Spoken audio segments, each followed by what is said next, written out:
Hello friends, स्वागत है आपका जीएस मैटर के यूट्यूब चैनल पर।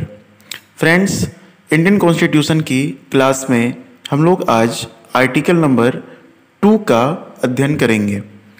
सबसे पहले हम लोग आर्टिकल नंबर 2 में क्या लिखा हुआ है इसको देखते हैं। हमारे आर्टिकल नंबर 2 में ये लिखा हुआ है कि संसद विधि द्वारा संघ में नए राज्यों को प्रवेश या उनकी स्थापना कर सकती है। इसमें कुछ हाइलाइटेड वर्ड्स हैं, इसको समझना सबसे पहले ज़रूरी है। यहाँ पर वर्ड्स देखिए, संसद लिखा हुआ है। इस संसद में क्या क्या शामिल होता है? तो इसमें लोकसभा शामिल होता है, इसी में राज्यसभा शामिल होता है और इसी में राष्ट्रपति यानी प्रेसिडेंट भी शामिल होते हैं।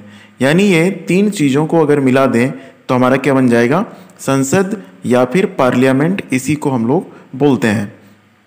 अब ये संसद विधि बना सकती है। किसके लिए विधि बना सकती है? विधि का मतलब हो गया यहाँ पर लॉ यानी कानून। कानून बनाने के लिए हमारे देश में सबसे बड़ी संस्था जो केंद्र लेवल पर स्थित है वो हमारा पार्लियामेंट ही है। तो विधि द्वारा क्या कर सकती है? संघ में, संघ हम लोग किसको बोले हैं? भारत को बोले हैं। ठीक है, भारत को एक संघ यानी यूनियन के रूप में जाना जाता है। तो इस संघ में नए राज्यों को, यहाँ पर जो नए राज्य लिखा हुआ है इसको बारीकी से समझना है। यहाँ पर जो नए राज्य हैं उसका मतलब आप समझिएगा कि भारत से बाहर के राज्य की बात हो रही है। भारत से बाहर की राज्य की बात हो रही है। इसका मतलब हो गया ये विदेशी राज्य होंगे, है ना। और इसमें विदेशी राज्यों को हम लोग क्या कर सकते हैं?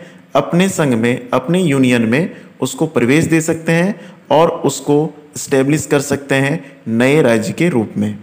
ये बात बोला गया है। लेकिन इसके लिए हम लोग को करना क्या पड़ता है? राष्ट्रपति को हम लोग को एक सूचना देना पड़ता है कि हम लोग ऐसा करने वाले हैं। इसको सबसे पहले सूचना किसको देना पड़ेगा? राष्ट्रपति को देना पड़ेगा। इसके बाद में क्या हम लोगों ने अभी तक ऐसा किया है या नहीं किया है, इसको भी समझना जरूरी होता है। तो चलिए उसको समझते हैं। उससे पहले आप यहाँ पर भारत के मैप को देखेंगे और इसका एक छोटा सा यहाँ पर कॉन्सेप्ट क्लियर होना चाहिए कि यहाँ पर देखिए, यहाँ पर आपका चाइना है और इस चाइना ने 1959 में, 1959 में तिब्बत को अपने अंडर में कर लिया था। जब तिब्बत को चाइना ने अपने अंडर में कर लिया और तिब्बत के लोगों को परेशान करने लगा, उस समय यहाँ पर आपका जो स्टेट है अभी के रूप में, तो ये हमारा सिक्किम है।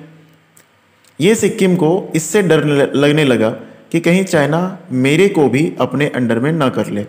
उस समय इस सिक्किम ने भारत के साथ मर्ज होने के लिए प्रस्ताव रखा था।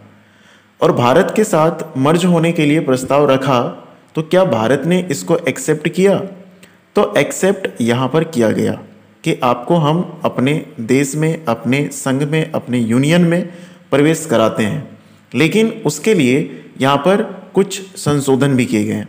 और ये संशोधन किस रूप में है इसको चलिए हम लोग इस मैप में, इस लाइन में देखते हैं। यहाँ पर जो हमारा संशोधन है, ये संशोधन कौन कर सकती है? अमेंडमेंट कौन कर सकती है? तो अमेंडमेंट करने का जो राइट होता है ये हमारे पार्लियामेंट के पास होता है। और इस पार्लियामेंट ने यहाँ पर कुछ संशोधन किया हमारे कॉन्स्टिट्यूशन में।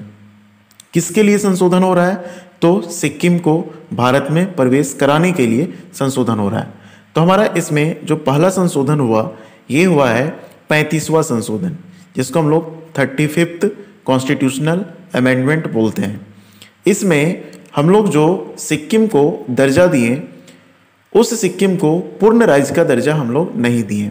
सबसे पहले सिक्किम को हम लोग एसोसिएट स्टेट का दर्जा दिए। एसोसिएट एक वर्ड है यहाँ पर, एसोसिएट स्टेट का दर्जा दिए। इसका मतलब हो गया, हिंदी में इसको बोलते हैं सह राज्य का दर्जा।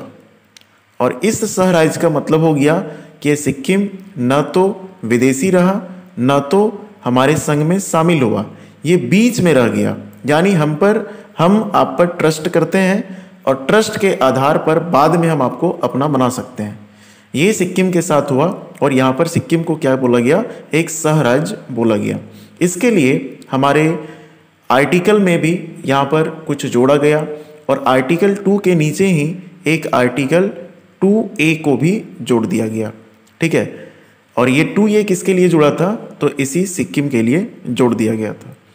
बाद में 36वां संशोधन आया, और ये 36वां संशोधन कब हुआ था? तो ये 1975 में हुआ था, 1975 में। और ये 35वां संशोधन कब हुआ था?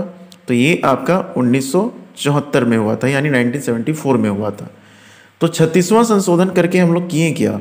तो 36वां संशोधन करके ये हम लोग पूरी तरीके से आश्वस्त हो गए कि अब सिक्किम को हम लोग 22वें नंबर का, ठीक है, 22वें नंबर का एक राज्य का दर्जा दे देते हैं। और तब से हमारा जो सिक्किम है हमारे स्टेट में, हमारे यूनियन में शामिल हो गया और इसको एक पूर्ण राज्य का दर्जा दे दिया गया। यानी हमारा आर्टिकल 2 यही बताता है कि किस तरीके से हम लोग विदेशी राज्य को या किसी विदेशी राज्य के टुकड़े को अगर उसको ऐतराज़ नहीं है और हम लोग मिलाना चाहते हैं अपने संघ में, अपने यूनियन में, तो उसको आराम से मिला सकते हैं। ठीक है, और इस चीज़ का खास ख्याल आर्टिकल 1 में भी रखा गया था। इसलिए वहाँ पर एक बात बोला गया था, अर्जित भूभाग यानी एक्वायर्ड एरिया हमारे यूनियन में हो सकते हैं, जो यहाँ पर जो है एक खाली जगह के रूप में रखा गया है कि आने वाले समय में हम लोग क्या कर सकते हैं, दूसरे विदेशी राज्यों को भी एक्वायर कर सकते हैं। ठीक है, तो आशा करते हैं आपको आर्टिकल 2 बहुत ही अच्छे तरीके से क्लियर हो गया होगा। और अगर क्लियर हो गया है तो चैनल को सब्सक्राइब कीजिए और आगे के वीडियो के लिए आप इस चैनल में बने रहिए। Thank you, have a good day.